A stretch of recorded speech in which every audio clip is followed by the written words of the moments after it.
Hello दोस्तों, good morning. कैसे आप सब? आशा करती हूँ आप लोग अच्छे होंगे। गाइज मैंने रोज़ आप लोगों को एक अपडेट दे रही हूँ आजकल भोजपुरी से रिलेटेड है। तो गाइज आज मैं आप लोगों से ये पूछूंगी कि भोजपुरी मूवी का सबसे पहला मूवी कौन सा है? आप लोग बता सकते हैं?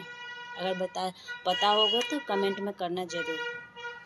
गाइज मुझे तो मालूम है कि ये गंगा मैया तो है पियरी चढ़े, वो बिहार का मतलब भोजपुरी सिनेमा का सबसे पहली मूवी थी जो कि यूपी में भी यूपी और नेपाल में भी तहलका मचाया हुआ था। गाइज इस फिल्म के डायरेक्टर थे विश्वनाथ शाहवादी, जो कि 1963 में इस फिल्म को रिलीज़ की थी।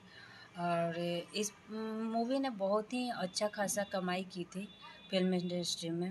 फिल्म इंडस्ट्री में दूसरा सर्वाधिक जो कमाई होती वो मूवी है ससुरा बड़ा पैसा वाला, जो कि मनोज तिवारी ने इसमें अपना भूमिका निभाई थी। बहुत ही मस्त मूवी थी। मैंने तो इस मूवी को जो रिलीज़ हुई थी तो हॉल में देखा था। क्या आप लोग मैंने हॉल में देखा था? अगर देखा होगा तो कमेंट में ज़रूर करना।